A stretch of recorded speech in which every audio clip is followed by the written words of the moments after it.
Vous avez entendu cet évangile que peut-être vous connaissez un peu, qui est un évangile qui est assez compliqué. Avant de commencer de parler, même si j'ai déjà commencé, je vous invite à prendre des notes, voilà, histoire de laisser la parole vous parler, pas seulement mes propos, pas seulement de comprendre, mais laisser vraiment le Seigneur venir toucher vos cœurs par sa parole aujourd'hui. Car l'Eucharistie, c'est toujours l'occasion pour le Seigneur de changer vos vies, de venir transformer vos vies.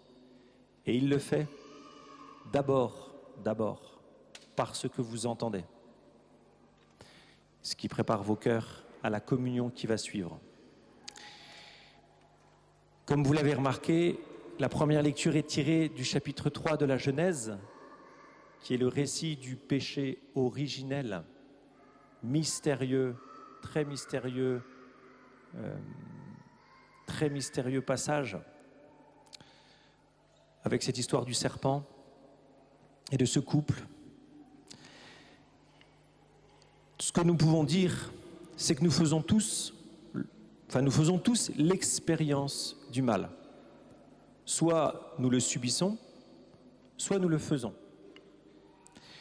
Et notre rapport au mal, votre rapport au mal est souvent très complexe parce qu'il est beaucoup lié à votre histoire, à ce que vous avez reçu, ou comment vous vous êtes comporté, votre rapport à la culpabilité, etc., etc.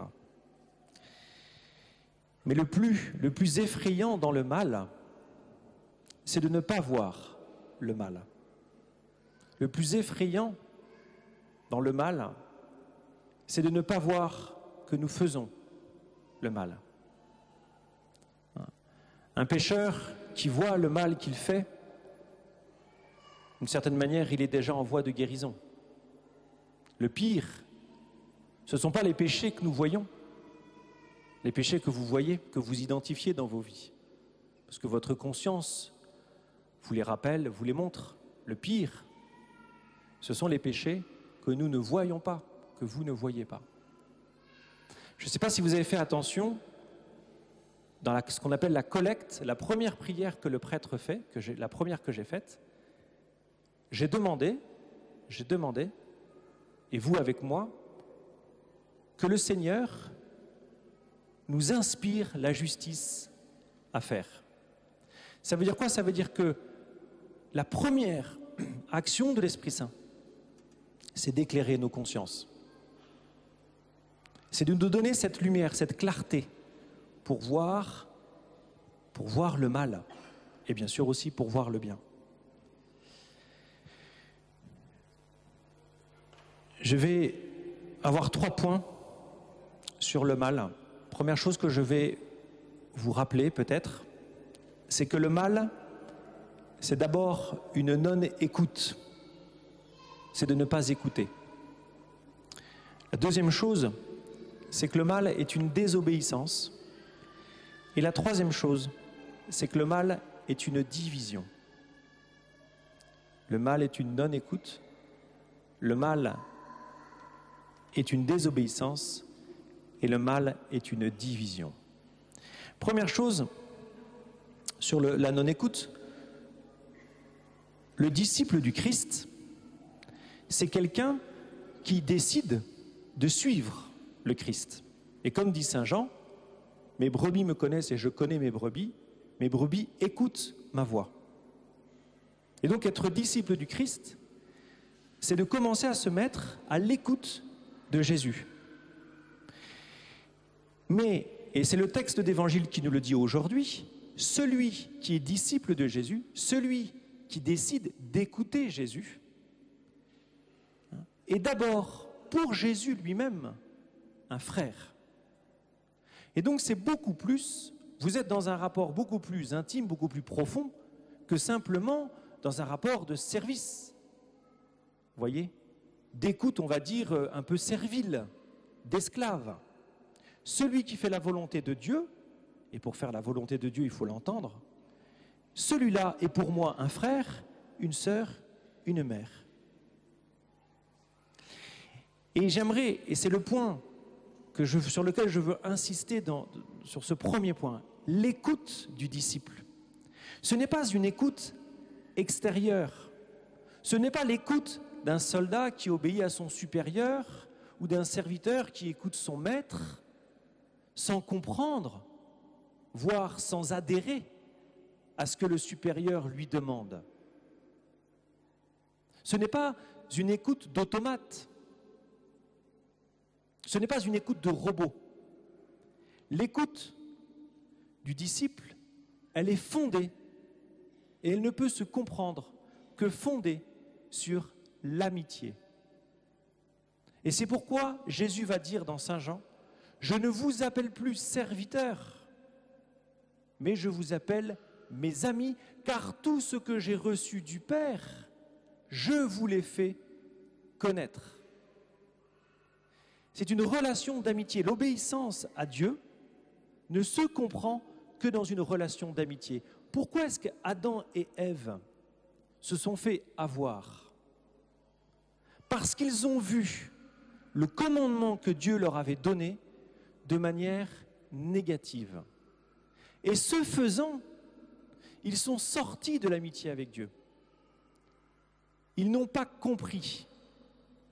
Ils n'ont pas reçu ce commandement, non pas de manière, et ils l'ont reçu de manière extérieure, et non pas de manière, on va dire, bienveillante, bienfaitrice.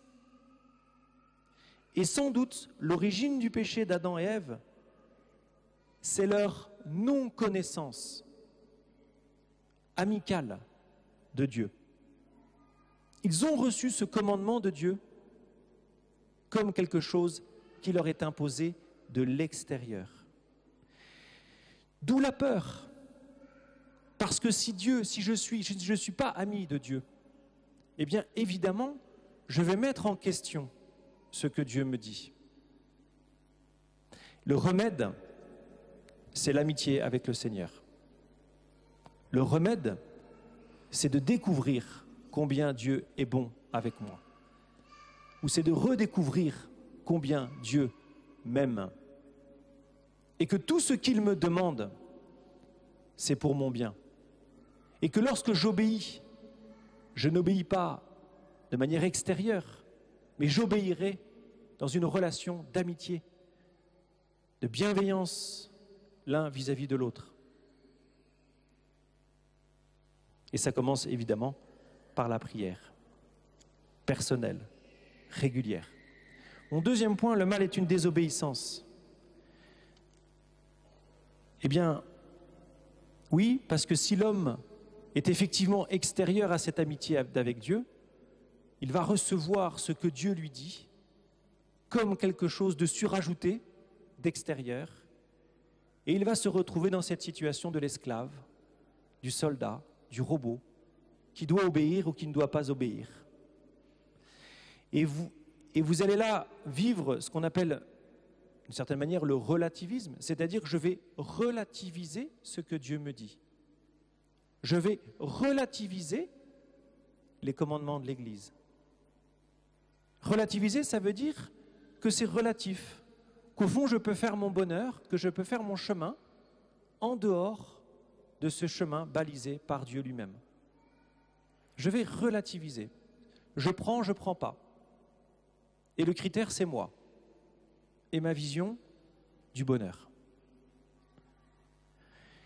Évidemment, il s'agit d'intérioriser la volonté divine pour ne pas y obéir de manière extérieure. Même si parfois, notamment lorsque nous sommes perdus, Adam, où es-tu? C'est la question de Dieu. Adam, où es-tu? Vous pouvez remplacer votre prénom. Hugues, où es-tu? Où suis-je? Quand j'ai le sentiment d'être perdu, eh bien oui, effectivement, les commandements peuvent être une bouée et parfois peuvent être effectivement douloureux à observer parce que, d'une certaine manière, j'ai quitté cet environnement amical d'avec Dieu. Et je pense que le remède, c'est de faire mémoire des bienfaits que Dieu m'a accordés. Et notamment faire mémoire de ce que Dieu a fait pour moi lorsque j'ai obéi. De me rappeler dans mon histoire, quand j'étais perdu, ou quand j'ai décidé à ce moment-là d'obéir, de faire cette volonté, d'essayer d'appliquer la volonté divine, les bienfaits que cela m'a apportés.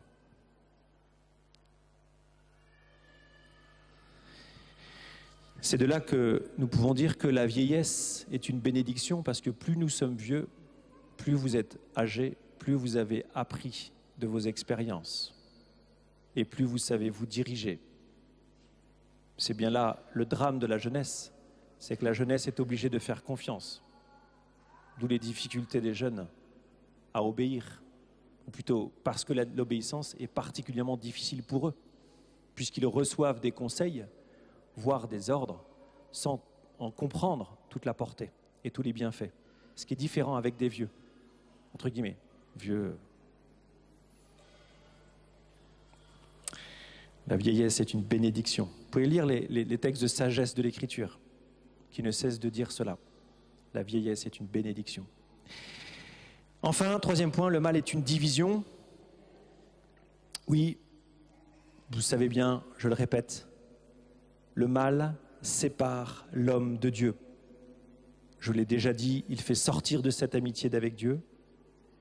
Et c'est pour ça, encore une fois, que Dieu pose la question, Adam, où es-tu? Ils ont coupé le lien. Ils n'ont plus de lien direct, ils n'ont plus de téléphone rouge. Et Adam va répondre ceci, j'ai entendu ta voix dans le jardin, j'ai pris peur parce que je suis nu et je me suis caché. Rendez-vous compte, j'ai peur de Dieu et j'ai peur de Dieu à cause de ma vulnérabilité.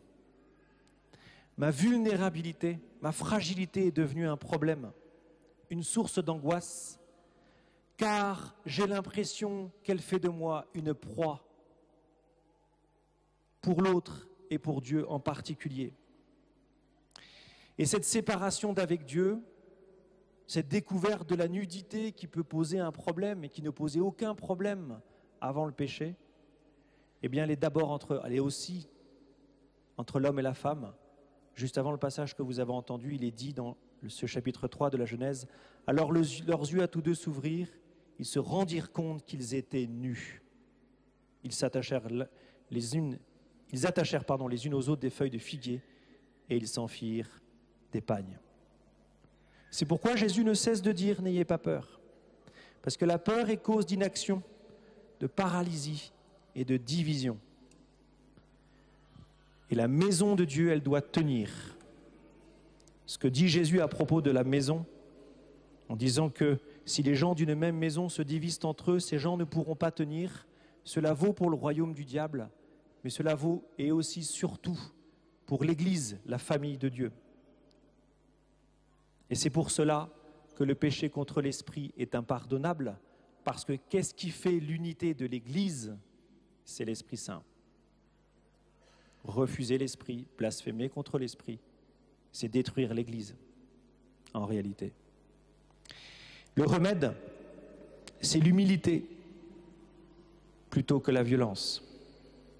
Et à ce propos, je ne peux que vous encourager à lire la dernière exhortation apostolique du pape sur la sainteté.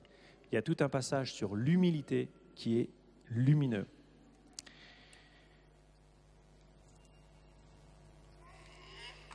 Seigneur Jésus,